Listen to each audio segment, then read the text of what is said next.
저는 올해 67살입니다. 경기도 김포에서 혼자 살고 있어요. 작은 아파트지만 제 집입니다. 38년간 일해서 마련한 곳이죠. 매일 아침 6시에 일어납니다. 창문을 열면 아침 공기가 들어와요. 혼자 사는 집은 조용합니다. 가끔은 너무 조용해서 숨소리마저 크게 들릴 때가 있어요. 이 집에 혼자 산 지 15년이 됐습니다. 남편이 세상을 떠난 후부터였죠. 건설 현장 사고였어요. 하루아침에 세상이 무너졌습니다. 그때 아들 준호는 27살이었어요. 갓 취직한 사회초년생이었죠. 저는 아들에게 짐이 되고 싶지 않았습니다. 혼자 일어서야 한다고 생각했어요. 저는 초등학교 급식실에서 일했습니다. 22살 때 시작해서 60살에 퇴직할 때까지요. 38년 동안 매일 600명 아이들 밥을 만들었어요. 새벽 5시 30분이면 학교 급식실 문을 열었습니다. 손이 트고 허리가 아파도 쉬지 않았어요. 준호 대학 등록금을 벌어야 했으니까요. 밤에는 동네 식당에서 설거지도 했습니다. 그렇게 하루하루를 버텼죠. 준호는 착한 아이였어요. 공부도 잘했고 효심도 깊었습니다. 대학 졸업하고 건축회사에 취직했을 때 얼마나 자랑스러웠는지 몰라요. 엄마 덕분이에요. 라고 말하던 아들의 눈빛이 지금도 선명합니다. 5년 전 준호가 결혼했어요. 며느리 이름은 수진이었습니다. 은행에서 일하는 똑똑한 여자였죠. 첫인상은 괜찮았어요. 어머님 잘 부탁드립니다. 수진은 공손하게 인사했습니다. 하지만 그 눈빛이 조금 차가워 보였어요. 저는 그냥 긴장해서 그러려니 했죠. 결혼식 날 저는 300만 원을 축의금으로 냈습니다. 병원비로 아껴둔 돈이었어요. 수지는 고맙다는 말 없이 봉투만 받았습니다. 좀 섭섭했지만 참았어요. 결혼 후 준호가 조금씩 달라졌습니다. 전화가 뜸해졌어요. 예전엔 일주일에 2번은 통화했는데 한 달에 1번으로 줄었죠. 집에 방문하는 것도 명절 때만이었습니다. 엄마 바빠서 못 가요. 준호의 목소리에는 미안함이 묻어 있었어요. 하지만 저는 알았습니다. 바쁜 게 아니라 며느리가 오지 못하게 하는 거라는 걸요. 작년 제 생일날이었습니다. 66번째 생일이었죠. 준호는 오지 않았어요. 손주들도 보지 못했습니다. 엄마 죄송해요. 수진이가 아이들 학원 보내야 한대요. 학원은 평일에도 갈 수 있는데 말이에요. 저는 혼자 미역국을 끓였습니다. 작은 케이크를 사서 혼자 초를 불었어요. 거울 속 제 얼굴이 너무 늙어 보였습니다. 이렇게 늙었나? 손주들이 보고 싶었어요. 서준이와 서연이. 7살, 5살 두 아이는 제 유일한 기쁨이었습니다.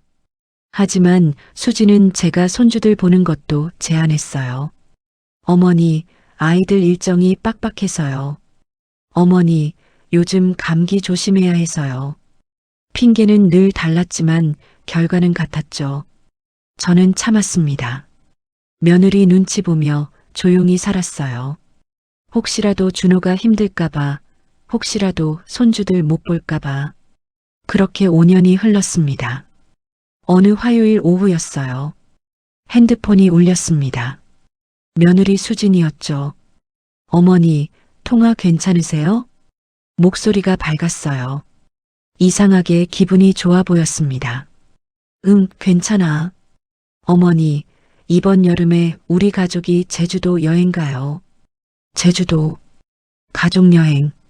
제 심장이 두근거렸습니다. 그래, 좋겠다. 네, 그런데 어머니. 수진이 잠시 멈췄어요. 경비가 좀 많이 들어서요. 어머니께서 조금만 보태주시면 안 될까요?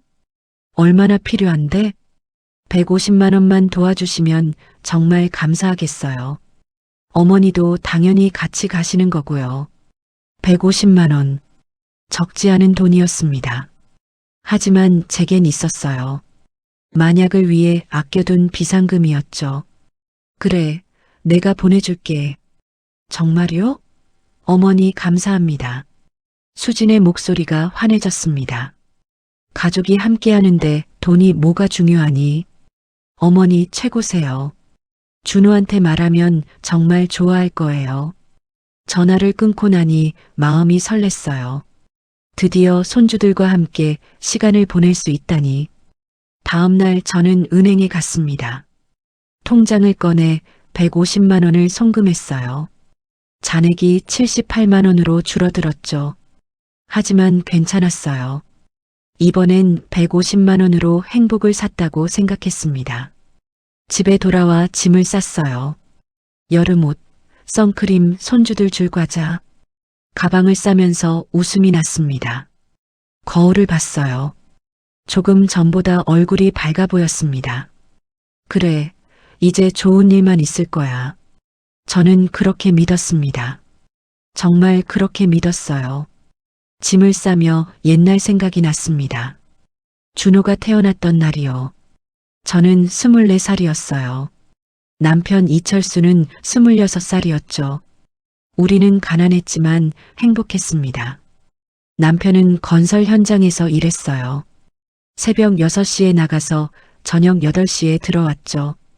저는 동네 식당에서 주방 일을 했습니다. 준호는 순하고 착한 아이였어요. 밤에 잘 울지도 않았고 밥도 잘 먹었죠. 남편은 퇴근하면 준호를 안고 웃었습니다. 이 녀석 아빠 닮아서 튼튼하네. 3년 후 둘째가 태어날 뻔했어요. 하지만 유산이었습니다. 그 후로 아이는 생기지 않았죠. 준호가 외동으로 자란 이유였어요. 준호가 3살 때였습니다. 그날도 남편은 새벽에 출근했어요. 다녀올게. 오늘 일찍 들어올게. 남편의 마지막 말이었습니다. 오후 2시쯤 전화가 왔어요. 병원에서였죠. 보호자이십니까? 환자분이 현장에서 사고를 크레인이 무너졌다고 했습니다. 남편은 그 밑에 깔렸대요. 병원 영안실에서 남편을 봤습니다. 차가운 몸이었어요. 저는 울지 못했습니다. 준호가 옆에 있었으니까요. 아빠 자는 거야? 준호가 물었어요. 응, 아빠 피곤해서 자는 거야. 저는 그렇게 대답했습니다. 장례를 치르고 집에 돌아왔어요. 텅 빈 집이었습니다. 준호는 아빠를 찾았죠. 아빠 언제 와? 저는 대답할 수 없었습니다. 산재 보상금으로 5천만 원을 받았어요. 큰 돈이었지만 남편 목숨값 치고는 터무니없었죠. 저는 그 돈으로 경기도 김포에 작은 아파트를 샀습니다. 2,500만 원짜리였어요. 나머지는 통장에 넣어뒀죠. 준호 학비로 쓸 돈이었습니다. 그때부터 제 진짜 삶이 시작됐어요. 동네 초등학교 급식실에 취직했습니다. 아침 5시 30분 출근이었죠. 준호는 이웃 박 할머니 집에 맡겼어요. 엄마 가지 마. 준호가 울며 매달렸습니다. 금방 올게. 착하게 있어. 뿌리치고 나왔지만 발걸음이 떨어지지 않았어요. 계단에 주저앉아 울었습니다. 하지만 울고만 있을 수는 없었죠. 준호를 키워야 했으니까요. 학교 급식실 일은 힘들었어요. 600명 아이들 밥을 만들어야 했죠. 쌀을 씻고 국을 끓이고 반찬을 만들었습니다. 손이 트고 허리가 아팠어요. 오후 3시에 퇴근하면 박할머니 집에서 준호를 데려왔어요. 그리고 6시부터 동네 식당에서 설거지를 했습니다. 밤 10시까지요. 준호는 혼자 집에서 기다렸어요. 6살 아이가 혼자 저녁을 먹고 혼자 잤죠. 지금 생각하면 가슴이 아픕니다. 엄마, 나 혼자 무서워. 준호가 울먹이며 말했어요. 조금만 참아. 엄마가 돈 벌어야 준호 학교 보내지. 준호는 고개를 끄덕였습니다. 눈물을 닦으며요. 그렇게 10년이 흘렀습니다. 준호는 중학생이 됐어요. 공부를 잘했습니다. 담임 선생님이 전화를 주셨죠.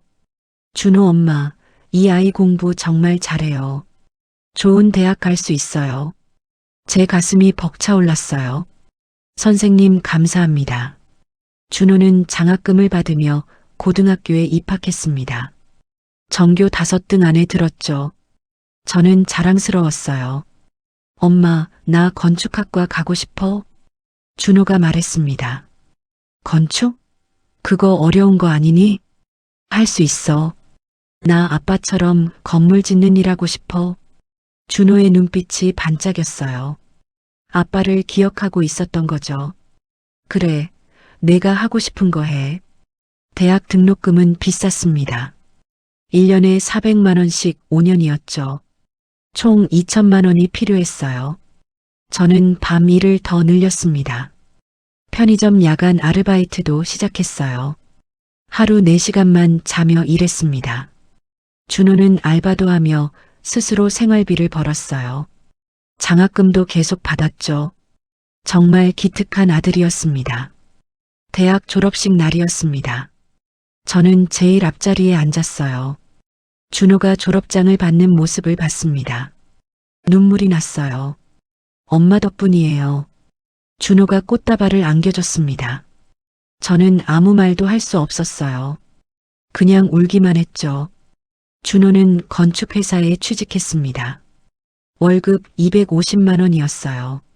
저는 그제야 조금 숨을 쉴 수 있었습니다. 엄마 이제 내가 엄마 먹여 살릴게. 준호가 웃으며 말했어요. 내가 잘 사는 것만으로도 충분해. 그 후 5년이 흘렀습니다. 준호는 30살이 됐고 저는 55살이 됐어요. 어느 날 준호가 여자를 데려왔습니다. 엄마, 소개할 사람 있어. 수진이었어요. 단정한 옷차림에 화장은 진했죠. 웃는 얼굴이지만 눈은 차가웠습니다. 어머니, 처음 뵙겠습니다. 최수진이라고 해요. 그래, 반갑구나. 저는 며느리가 될 사람을 봤어요. 왠지 불안한 느낌이 들었습니다. 엄마, 수진이 은행에서 일해. 정말 똑똑해. 준호가 자랑스럽게 말했어요. 수진은 제 집을 둘러봤습니다. 작은 아파트였죠. 낡은 가구와 오래된 벽지. 아담하시네요. 수진의 목소리는 공손했지만 뭔가 묻어 있었어요. 응, 30년 넘게 살았어. 네, 오래 사셨군요. 수진은 더 이상 말이 없었습니다. 저녁을 차렸어요. 된장찌개와 제육볶음이었죠. 수진은 거의 먹지 않았습니다. 입맛이 없으세요? 아니요, 저 원래 적게 먹어요. 어머니 음식 맛있어요. 말은 그렇게 했지만 표정에서 알 수 있었어요. 제 음식이 마음에 안 드는 거였죠. 준호와 수진은 1년 후 결혼했습니다. 저는 300만 원을 축의금으로 냈어요. 병원비로 모아둔 돈이었습니다. 어머니 감사합니다. 수진은 봉투만 받고 돌아섰어요. 준호는 미안한 듯 웃었습니다. 결혼 후부터 달라졌어요.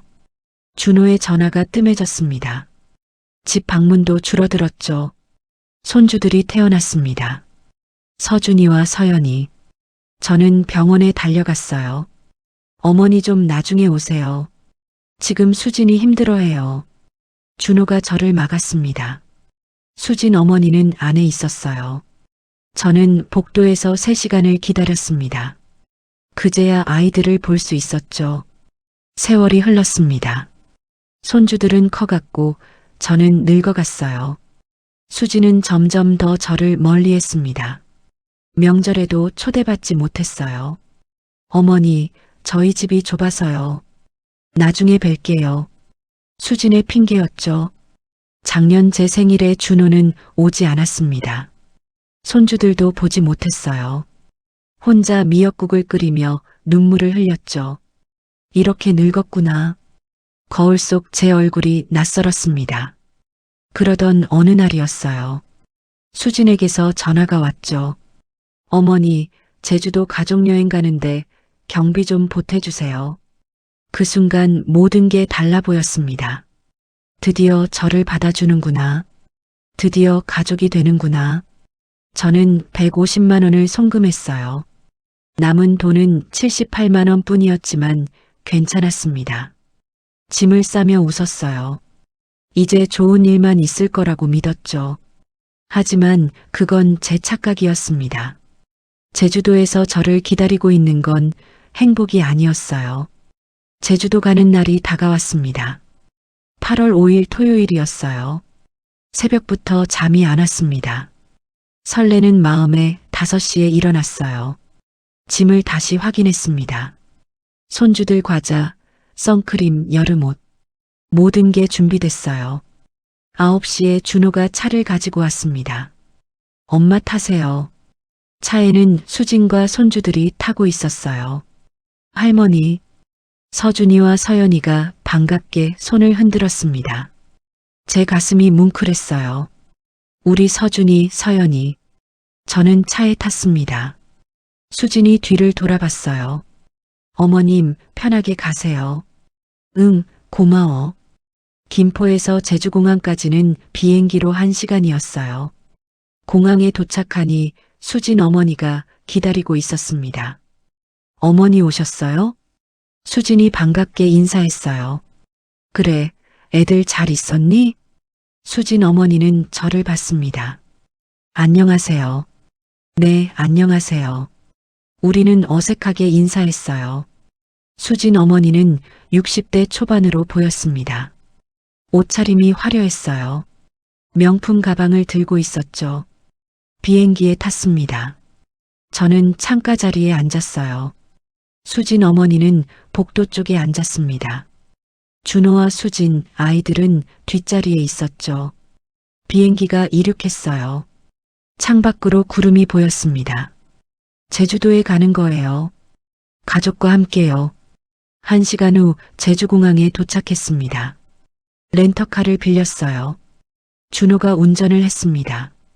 숙소는 서귀포에 있었어요. 공항에서 1시간 거리였죠. 차 안에서 아이들은 신나 있었습니다. 할머니, 바다 보러 갈 거예요? 서준이가 물었어요.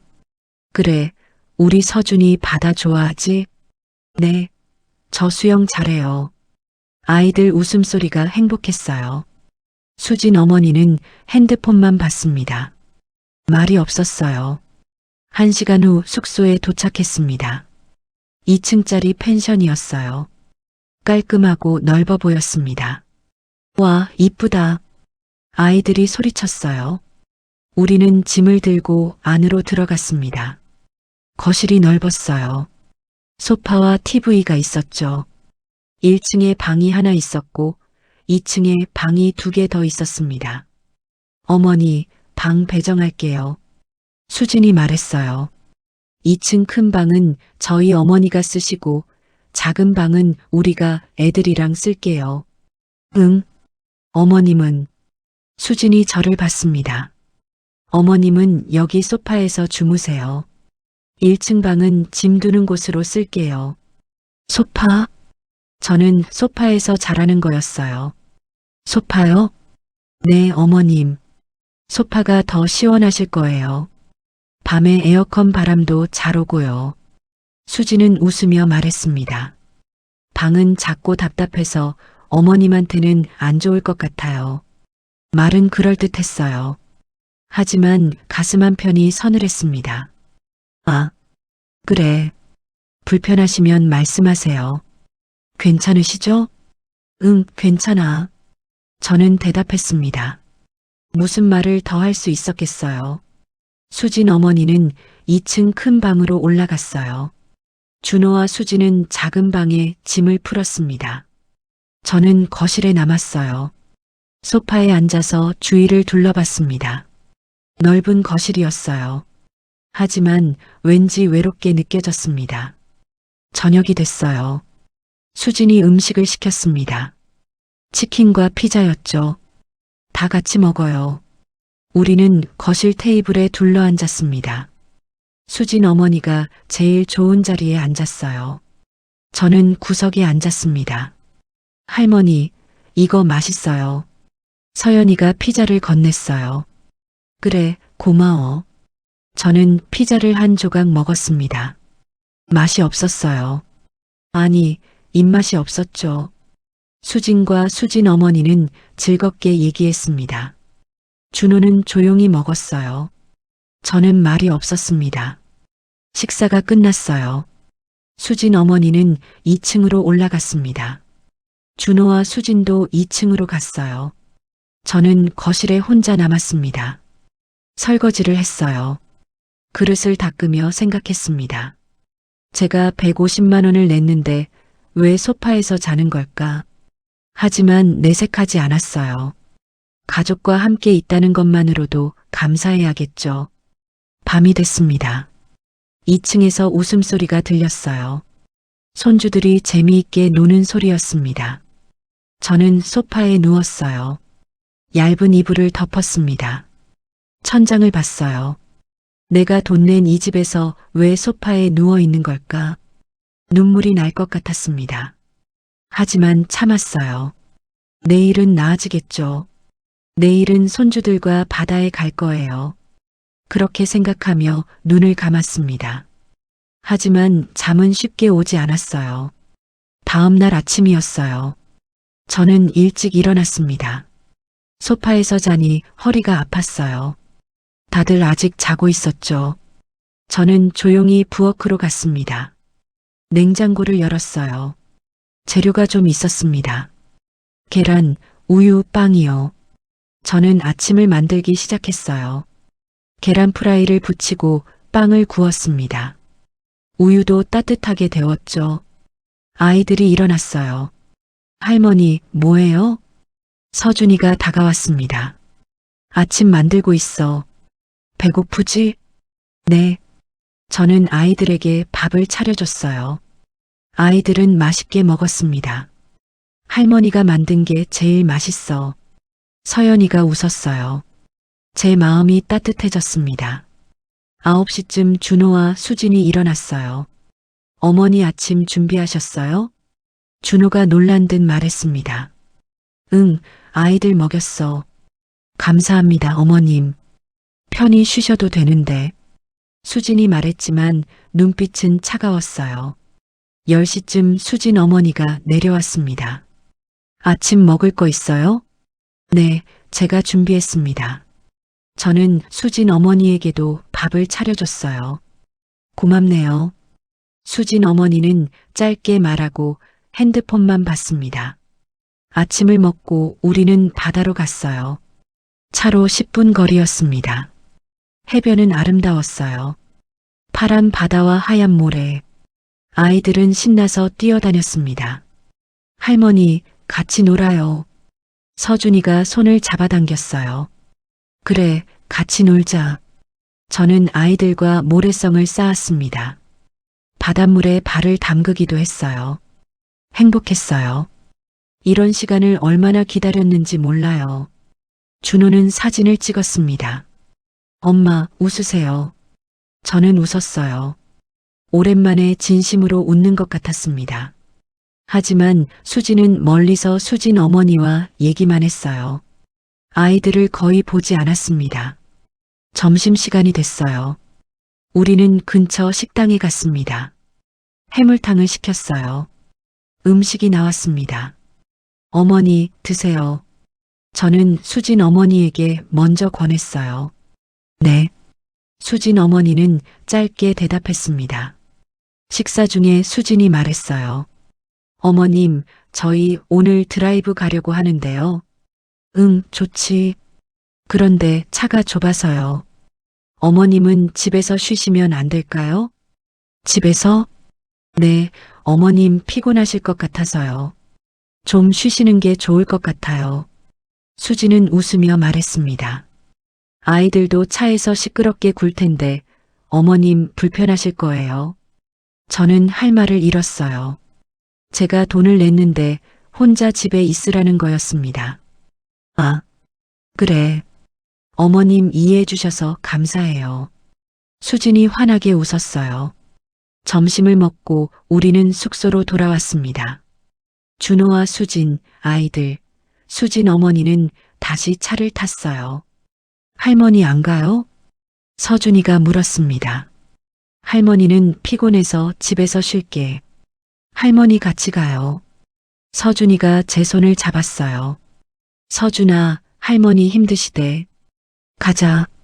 수진이 아이를 끌어당겼습니다. 차가 떠났어요. 저는 혼자 숙소에 남았습니다. 조용한 집이었어요. 너무 조용했죠. 저는 소파에 앉았습니다. 창밖을 봤어요. 파란 하늘이 보였습니다. 하지만 제 마음은 어두웠어요. 왜 저를 데려온 걸까요? 돈만 받으려고 데려온 건가요? 가슴이 답답했습니다.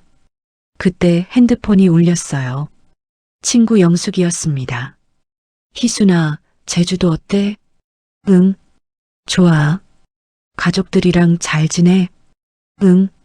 말은 그렇게 했지만 목소리가 떨렸어요. 희순아, 무슨 일 있어? 아니야.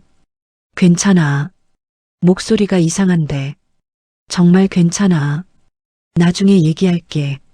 전화를 끊었습니다. 눈물이 났어요. 참았던 눈물이 쏟아졌습니다. 혼자 울었어요. 소리 내지 않고요. 한참을 울고 나니 조금 나아졌습니다. 저녁 6시쯤 가족들이 돌아왔어요. 할머니, 아이들이 뛰어왔습니다. 우리 아이스크림 먹었어요. 진짜 맛있었어요. 그래, 좋았겠다. 저는 웃었어요. 억지로요. 수지는 피곤한 듯 소파에 앉았습니다. 어머님, 잘 쉬셨어요? 응, 잘 쉬었어. 다행이네요. 저희는 정말 재미있었어요. 수진이 웃었어요. 저녁은 또 배달 음식이었습니다. 중국집 짜장면이요. 다 같이 먹었어요. 하지만 저는 입맛이 없었습니다. 밤이 됐어요. 다들 2층으로 올라갔습니다. 저는 또 소파에 누웠어요. 천장을 봤습니다. 이틀째 밤이었어요. 허리가 더 아팠습니다. 하지만 참았어요. 며칠만 더 참으면 되겠죠. 눈을 감았습니다. 그런데 잠이 오지 않았어요. 머릿속이 복잡했습니다. 왜 이렇게 대접을 못 받는 걸까? 제가 뭘 잘못한 걸까? 150만 원을 냈는데 소파에서 자고 드라이브도 못 가고 이게 맞는 걸까? 생각이 꼬리를 물었어요. 그렇게 밤이 깊어갔습니다. 사흘째 밤이었습니다. 밤 11시쯤 됐어요. 저는 소파에 누워 있었습니다. 2층에서는 다들 잠든 것 같았어요. 조용했죠? 저는 눈을 감고 있었는데 갑자기 소리가 들렸어요. 부엌 쪽에서였습니다. 발소리. 누가 내려온 거예요. 저는 눈을 떴습니다. 어두운 거실이었어요. 부엌 불이 켜졌습니다. 수진이었어요. 냉장고 문을 열었습니다. 물을 마시는 것 같았어요. 그때 수진의 핸드폰이 울렸습니다. 진동 소리가 들렸어요. 수진이 전화를 받았습니다. 여보세요? 작은 목소리였어요. 저는 숨을 죽이고 들었습니다. 오빠, 지금이요? 오빠, 수진에게 오빠가 있었나요? 네, 알아요. 조용히 할게요. 수진의 목소리가 긴장한 것 같았어요. 시어머니요? 자고 있어요. 제 얘기를 하고 있었어요. 네, 설득 중이에요. 조금만 기다려요. 설득? 무엇을 설득한다는 걸까요? 오빠, 그 집이 2억이에요. 서울 근교라서 값이 나가요. 2억. 제 집 얘기인가요? 제 심장이 빨리 뛰기 시작했습니다. 네, 계약서는 제가 챙겨올게요. 시어머니 도장만 받으면 돼요. 계약서, 도장? 무슨 말인지 이해가 안 됐어요. 오빠 돈 얼마나 필요한데요? 1억 5천? 1억 5천. 수진 오빠가 돈이 필요한가 봐요. 도박 빚이요? 오빠 진짜. 도박 빚. 그 순간 모든 게 연결됐습니다. 수진 오빠가 도박 빚이 있어요. 그래서 제 집을 팔려고 하는 거예요. 알았어요. 제주도 끝나고 바로 할게요. 시어머니 집에 가서 도장 받아올게요. 네, 어떻게든 설득할게요. 요양원 보내드린다고 할게요. 요양원. 저를 요양원에 보낸다고요. 그리고 집을 팔겠다는 거예요. 오빠, 그럼 돈 바로 보내줘요. 약속이에요. 수진의 목소리가 간절했어요. 네네. 끊을게요. 전화가 끊어졌습니다. 수진이 한숨을 쉬었어요. 휴.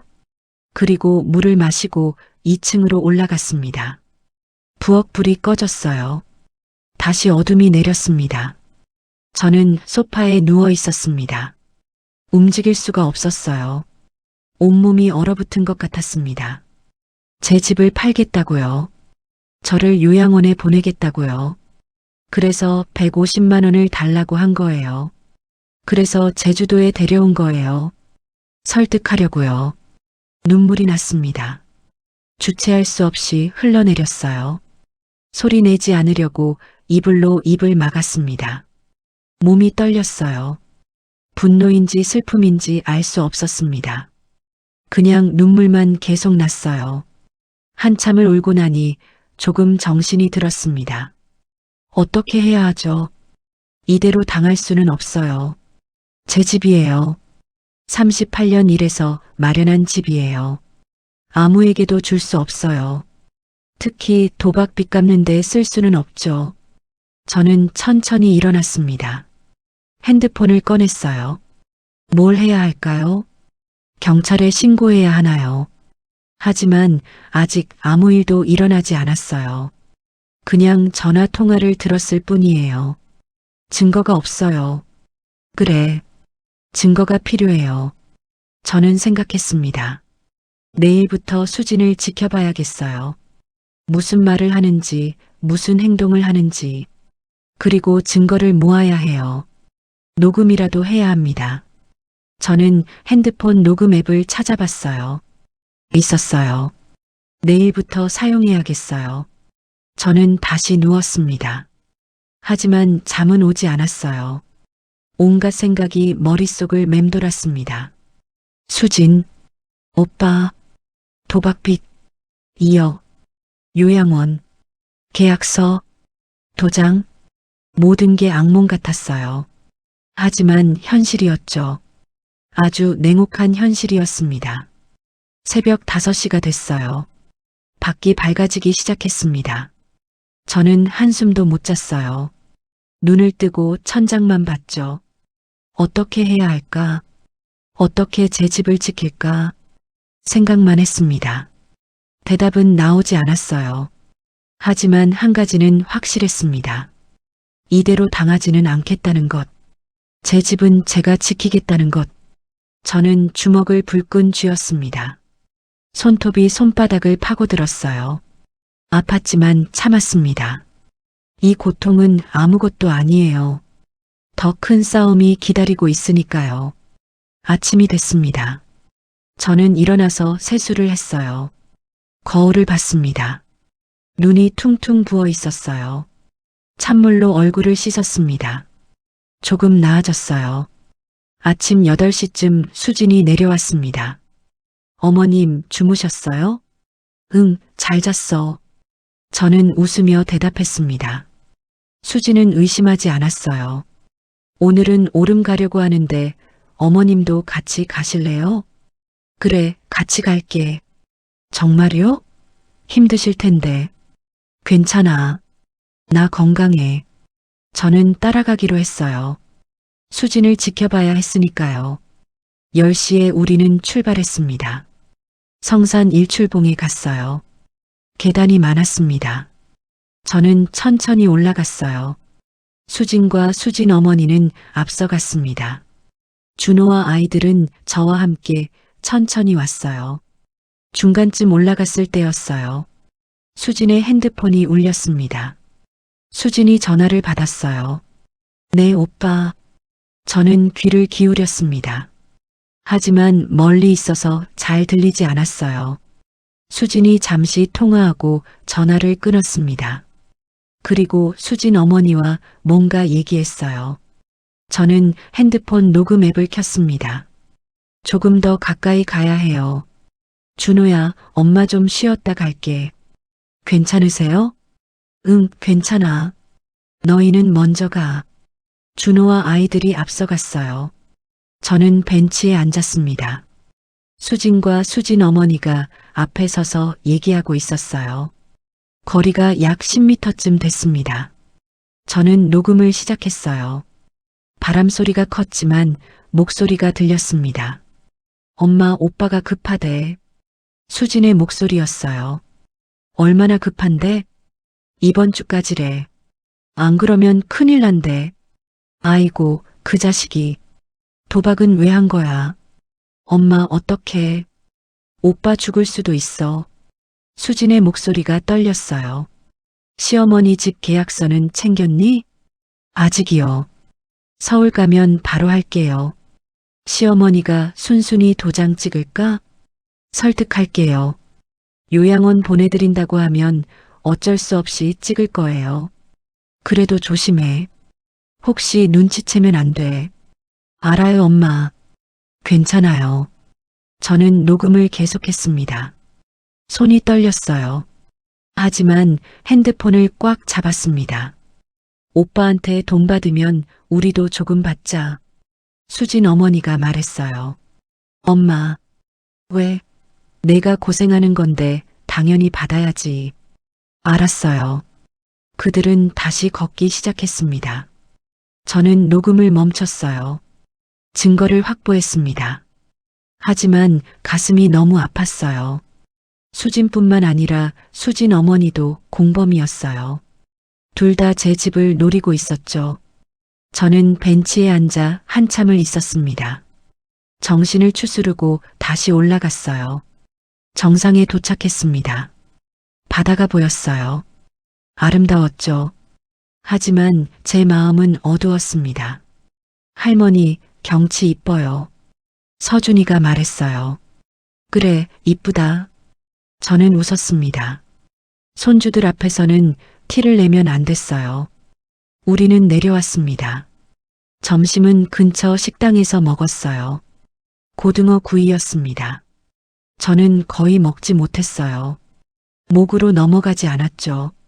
어머님, 입맛 없으세요? 수진이 물었어요. 아니야. 배가 안 고파서. 그러세요? 많이 드세요. 수진은 웃었습니다. 그 웃음이 소름 끼쳤어요. 어떻게 저렇게 태어날 수 있을까요? 제 집을 빼앗으려 하면서 오후에 우리는 숙소로 돌아왔습니다. 저는 소파에 앉아 있었어요. 수진과 수진 어머니는 2층에 올라갔습니다. 준호는 아이들과 밖에서 놀았어요. 저는 혼자였습니다. 핸드폰을 꺼내 녹음을 다시 들어봤어요. 시어머니 집 계약서는 챙겼니? 요양원 보내드린다고 하면 어쩔 수 없이 찍을 거예요. 명확한 증거였어요. 하지만 이것만으로 충분할까요? 더 필요할 것 같았어요. 저는 기다리기로 했습니다. 더 확실한 증거를 모을 때까지요. 그날 밤이었어요. 또 수진이 내려왔습니다. 밤 12시쯤이었어요.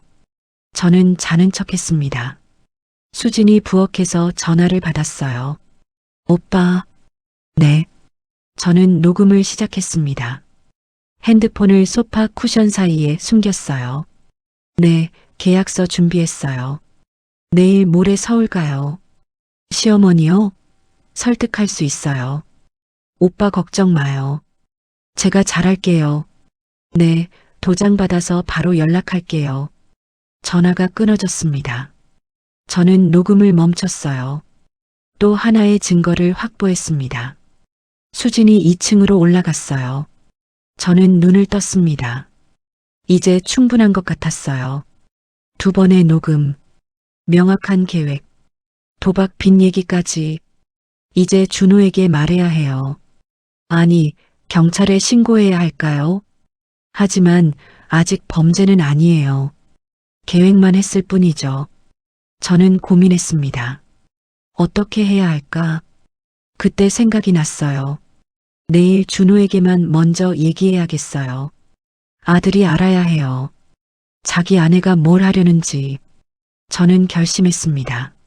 내일 준호와 단둘이 얘기할 기회를 만들겠어요. 그리고 녹음을 들려주겠습니다. 그 후에 어떻게 할지 결정하죠. 저는 눈을 감았습니다. 이번엔 조금 잠이 왔어요. 내일이면 모든 게 달라질 거예요. 다음 날 아침이었습니다. 저는 일찍 일어났어요. 오늘은 중요한 날이에요. 준호에게 진실을 말해야 하니까요. 아침 8시쯤 준호가 일어났습니다. 엄마, 주무셨어요? 응. 준호야, 우리 잠깐 산책할까? 산책요? 갑자기요? 응. 엄마가 할 얘기가 있어. 준호는 제 표정을 봤어요. 뭔가 심각하다는 걸 느낀 것 같았습니다. 알겠어요. 나갈게요. 우리는 밖으로 나갔습니다. 숙소 근처에 작은 공원이 있었어요. 아침 공기가 시원했습니다. 벤치에 앉았어요. 엄마, 무슨 일이에요? 준호가 물었습니다. 저는 핸드폰을 꺼냈어요. 이것 좀 들어봐. 녹음 파일을 재생했습니다. 첫 번째 녹음이었어요. 시어머니 집 계약서는 챙겼니? 요양원 보내드린다고 하면 어쩔 수 없이 찍을 거예요. 준호의 얼굴이 굳어졌습니다. 이게 뭐예요? 수진이가 어제 수진 어머니랑 한 얘기야. 두 번째 녹음을 틀었어요. 오빠, 도장 받아서 바로 연락할게요. 녹음이 끝났습니다. 준호는 말이 없었어요. 얼굴이 새하얗게 질렸습니다. 이게 진짜예요? 그래. 엄마가 직접 들었어. 그리고 녹음했지. 수진이가 엄마 집을. 준호의 목소리가 떨렸어요. 수진이 오빠가 도박 빚이 있대. 1억 5천만 원. 도박 빚. 그래서 내 집을 팔아서 갚으려는 거야. 나를 요양원에 보내고. 준호가 고개를 떨궜습니다. 엄마, 죄송해요. 너는 몰랐지? 네. 저는 정말 몰랐어요. 준호가 울먹였어요. 수진이한테 오빠가 있는 줄은 알았지만 도박을 한다는 건 몰랐어요. 저는 준호를 봤습니다. 아들은 정말 몰랐던 것 같았어요. 엄마, 어떻게 하죠? 나도 모르겠다. 그래서 내한테 먼저 얘기하는 거야. 준호가 핸드폰을 봤습니다. 녹음 파일을요. 이게 증거가 될까요? 잘 모르겠어. 아직 아무 일도 안 일어났으니까. 하지만 계획은 명확하잖아요. 그래. 우리는 잠시 침묵했습니다. 바람만 불었어요. 엄마, 수진이한테 직접 물어볼까요? 그래야 할 것 같아. 제가 물어볼게요. 아니야. 내가 할게. 엄마, 이건 내 집 얘기야. 내가 직접 해야 해. 준호는 고개를 끄덕였습니다. 알겠어요. 제가 옆에 있을게요. 우리는 숙소로 돌아왔습니다. 수진은 거실에 있었어요. 수진 어머니와 차를 마시고 있었죠. 어머님, 산책 다녀오셨어요? 수진이 웃으며 물었습니다. 수진아, 우리 얘기 좀 하자. 제 목소리가 차가웠어요. 수진의 얼굴에서 웃음이 사라졌습니다. 무슨 얘기요? 내 오빠 얘기. 그 순간 수진의 얼굴이 변했어요. 창백해졌습니다. 오빠요? 그래. 도박 빚 1억 5천만 원 있다며? 수진 어머니가 벌떡 일어났습니다. 뭐라고요? 제 집을 팔아서 갚으려고 했지? 수진은 아무 말도 못했어요. 입만 벙긋거렸습니다. 어머님, 그게, 이것 좀 들어봐. 저는 녹음을 틀었습니다. 거실에 수진의 목소리가 울려 퍼졌어요. 시어머니 집 계약서는 챙겼니? 요양원 보내드린다고 하면 어쩔 수 없이 찍을 거예요. 수진이 주저앉았습니다. 어머님, 뭐가 어머님이야. 내 집을 빼앗으려 했잖아. 제 목소리가 떨렸어요. 분노로요. 어머님, 죄송해요. 수진이 울기 시작했습니다. 하지만 저는 동정하지 않았어요. 너는 처음부터 이럴 계획이었지? 150만 원 받고 제주도 데려와서 설득하려고. 아니에요. 저도 거짓말하지 마. 다 녹음했어. 수진 어머니가 다가왔습니다. 박 여사님, 진정하세요. 진정하라고요? 제 집을 빼앗으려 했는데 저희가 잘못했습니다. 하지만 사정이 있어서. 사정? 도박 빚이 무슨 사정이에요? 저는 차갑게 말했습니다. 준호가 수진을 봤어요. 수진아, 이게 사실이야? 수진이 고개를 들었습니다. 눈물 범벅이었어요. 준호 오빠, 미안해요. 왜 나한테 말 안 했어? 말할 수 없었어요. 오빠가 뭐? 수진이 말을 잇지 못했습니다. 저는 기다렸어요. 뭔가 더 있는 것 같았거든요. 오빠가 협박했어요. 수진이 떨리는 목소리로 말했습니다. 협박? 그 순간 모든 게 멈췄습니다. 협박이라니 무슨 소리야? 준호가 물었습니다. 수진이 울면서 말했어요. 오빠가 제 빚도 있다고 했어요. 내 빚? 네. 5년 전에 오빠한테 돈을 빌렸어요. 결혼할 때요. 수진이 고개를 숙였습니다. 얼마나? 3천만 원. 3천만 원을. 준호가 놀란 표정이었어요. 죄송해요. 결혼 준비하느라 돈이 부족해서 오빠한테 빌렸어요. 그걸 왜 나한테 말 안 했어? 말할 수 없었어요. 부끄러워서. 수진이 계속 울었습니다. 그래서 오빠가 협박했다는 거야? 저는 물었어요. 네. 2달 전부터 갚으라고 했어요. 그런데 저희 집에 돈이 없잖아요. 그래서 오빠가 시어머니 집을 팔라고 했어요. 안 그러면 준호 오빠한테 제 빚 얘기를 다 하겠다고. 수진이 떨리는 목소리로 말했습니다. 그리고 준호 오빠 회사에도 전화하겠다고. 준호의 얼굴이 굳어졌어요. 회사에? 네. 오빠가 무서웠어요. 정말로 그럴 것 같았어요. 수진 어머니가 말했습니다. 박 여사님, 제 아들이 잘못했습니다. 도박에 빠져서 수진이까지 협박하고 그래서 내 집을 팔려고 한 거예요? 저는 화가 났어요. 어머님, 저도 어쩔 수 없었어요. 수진이 무릎을 꿇었습니다. 용서해 주세요. 저는 수진을 봤어요. 울고 있는 모습이 진심처럼 보였습니다. 하지만 믿을 수가 없었어요. 내가 한 말 들었어. 요양원 보낸다고 했잖아. 그건 오빠가 시킨 말이에요. 저는 정말 그럴 생각 없었어요. 거짓말. 정말이에요. 저는 어머님을 요양원에 보낼 생각 없었어요. 오빠가 그렇게 말하라고 했어요. 수진의 목소리가 간절했습니다. 저는 혼란스러웠어요. 정말일까요? 아니면 또 거짓말일까요? 증명해봐.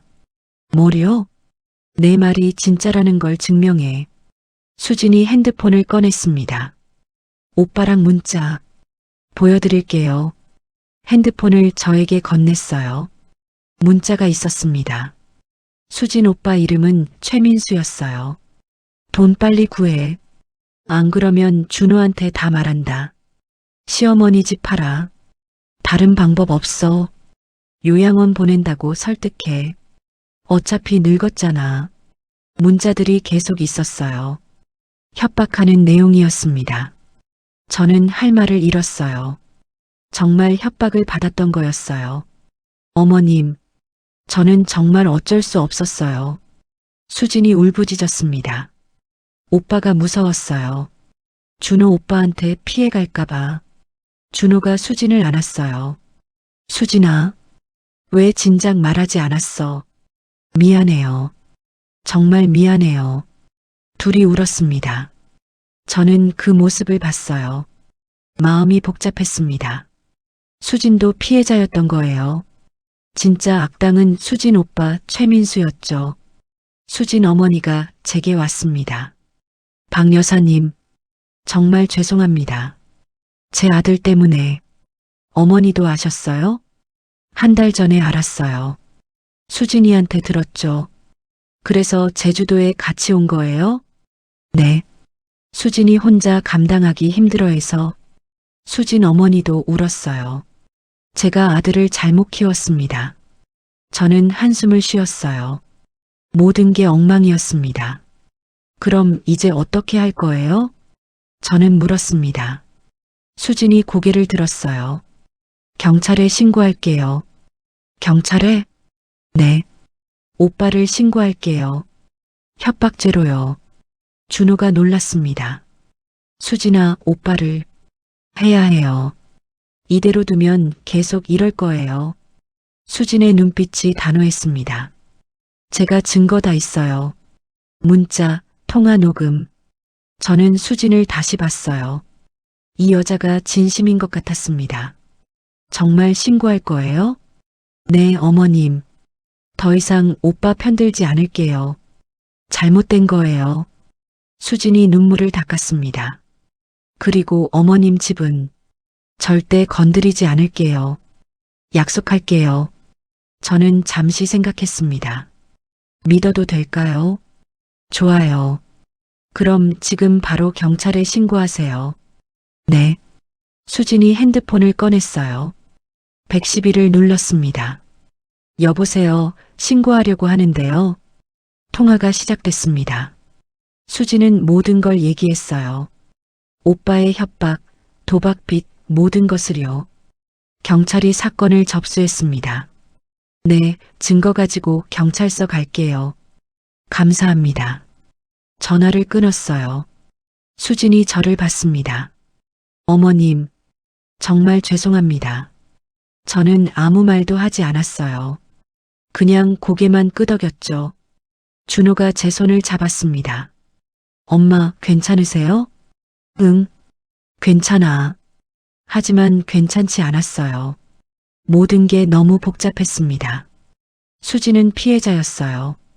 하지만 제 집을 빼앗으려 했던 것도 사실이에요.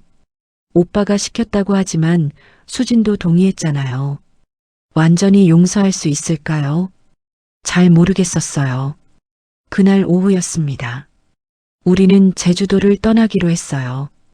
더 이상 여행을 즐길 수 없었죠. 짐을 쌌습니다. 수진과 수진 어머니는 조용했어요. 준호도 말이 없었죠. 아이들만 몰라서 신나 있었습니다. 벌써 가요? 더 놀고 싶은데. 다음에 또 오자. 준호가 아이들을 달랬어요. 우리는 공항으로 갔습니다. 비행기를 탔어요. 집으로 돌아가는 길이었습니다.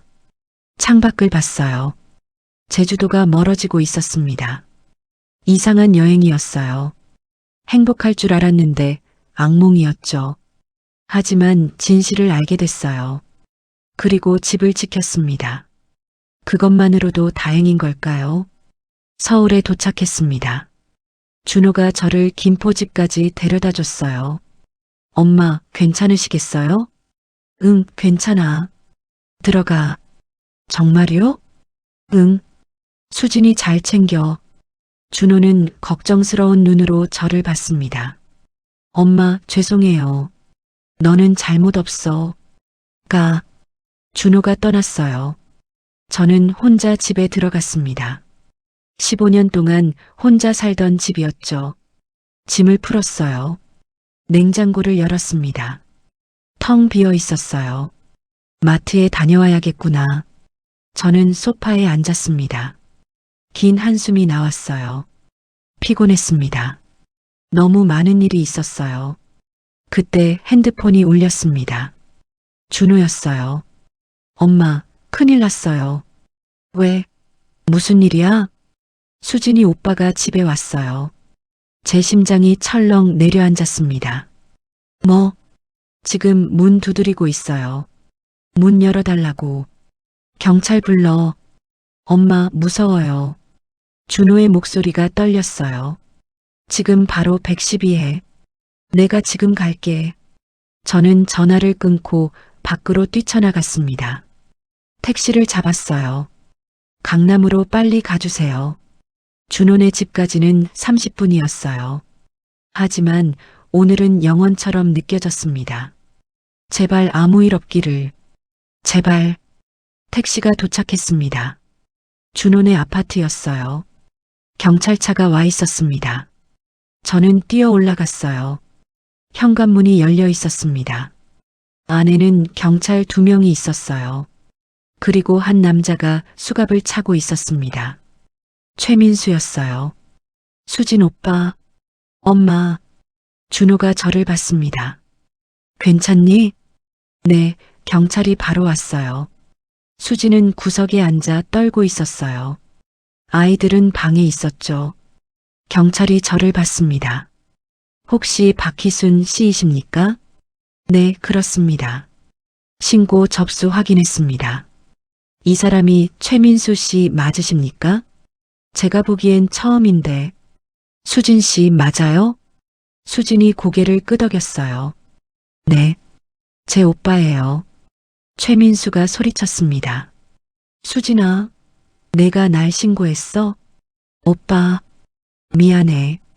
이 배신자야. 피부치가. 경찰이 최민수를 제지했어요. 조용히 하세요. 저 여자가 날 배신했어요. 내 동생이. 최민수는 계속 소리쳤습니다. 저는 그를 봤어요. 40대 초반으로 보였습니다. 얼굴이 험악했어요.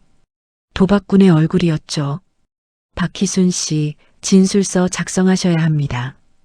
경찰이 말했어요. 네, 알겠습니다.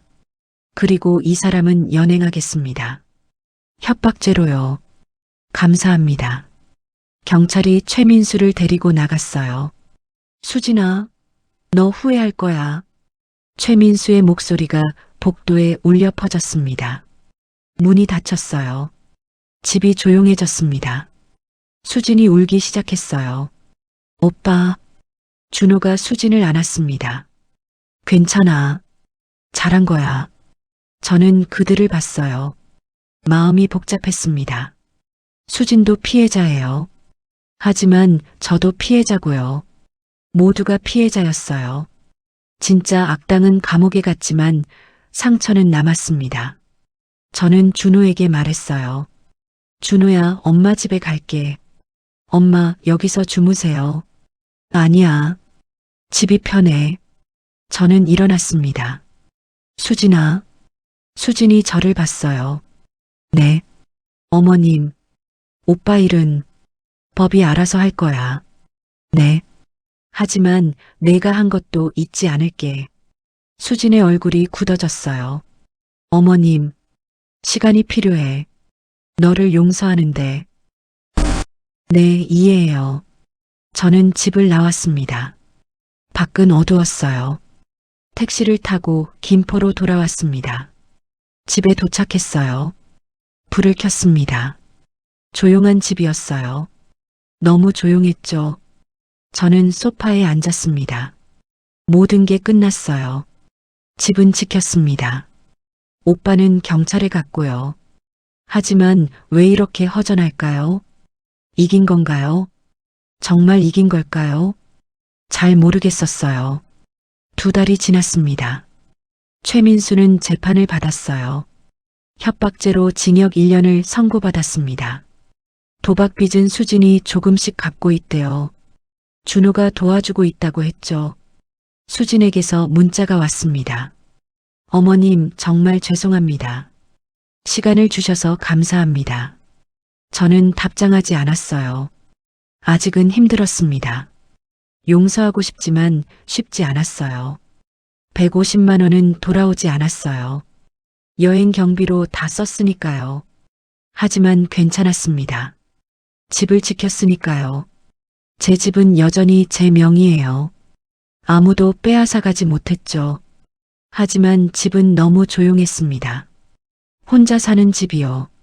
아침에 일어나면 커피를 내렸어요. 창밖을 봤습니다. 가을이 왔어요. 나뭇잎이 떨어지고 있었죠. 주말이었어요. 준호가 아이들을 데리고 왔습니다. 할머니, 서준이와 서연이가 뛰어왔어요. 우리 아이들. 저는 아이들을 안았습니다. 할머니, 보고 싶었어요. 할머니도. 준호는 조용히 웃었어요. 엄마, 식사 준비했어요? 응, 미역국 끓였어. 고마워요. 우리는 함께 밥을 먹었습니다. 아이들은 맛있게 먹었어요. 준호는 말이 적었죠. 수진이는? 제가 물었습니다. 집에 있어요. 아직은 오기 힘들어해요. 그래. 저는 더 이상 묻지 않았어요. 식사가 끝났습니다. 준호와 아이들은 오후 4시에 떠났어요. 다음 주에 또 올게요. 그래. 문이 닫혔습니다. 다시 조용해졌어요. 저는 설거지를 했습니다. 그릇을 닦으며 창밖을 봤어요. 해가 지고 있었습니다. 저녁이 됐어요. 혼자 TV를 봤습니다. 하지만 집중이 안 됐어요. 그냥 소리만 들렸죠. 밤이 됐습니다. 침대에 누웠어요. 천장을 봤습니다. 이긴 건가요? 집은 제 거예요. 준호도 잘 지내고 있어요. 손주들도 주말마다 와요. 그런데 왜 이렇게 쓸쓸할까요? 통장을 꺼냈습니다. 잔액이 78만 원이었어요. 제주도 간 후 그대로였죠. 연금으로 생활하고 있었습니다. 넉넉하진 않았지만 굶지는 않았어요. 집이 있으니까요. 제 집이요. 38년 일해서 마련한 집. 누구도 빼앗아갈 수 없는 집. 저는 창밖을 봤습니다. 달이 떠 있었어요. 고요한 밤이었죠. 승리한 건 맞아요. 집을 지켰으니까요. 존엄을 지켰으니까요. 누구에게도 무릎 꿇지 않았어요. 그런데 왜 이렇게 외로울까요? 넓은 집에 혼자 앉아 있자니 승리인지 패배인지 알 수 없었어요. 하지만 괜찮아요. 이게 인생이니까요. 혼자지만 살아가는 거예요. 하루하루를요. 내일도 해는 뜰 거예요. 그리고 저는 일어날 거고요. 커피를 내리고 창문을 열겠죠. 혼자지만요. 외롭지만요. 그래도 살아갈 거예요. 제 집에서요. 제 힘으로요.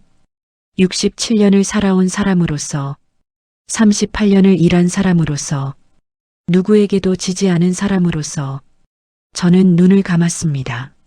내일도 이 집에서 깰 거예요. 그것만으로도 충분합니다. 제 집이니까요. 오늘의 여정을 함께 해주셔서 고맙습니다. 다음 이야기에도 따뜻한 순간들이 준비되어 있습니다. 구독과 좋아요로 계속 함께 해주시길 바라겠습니다. 감사합니다.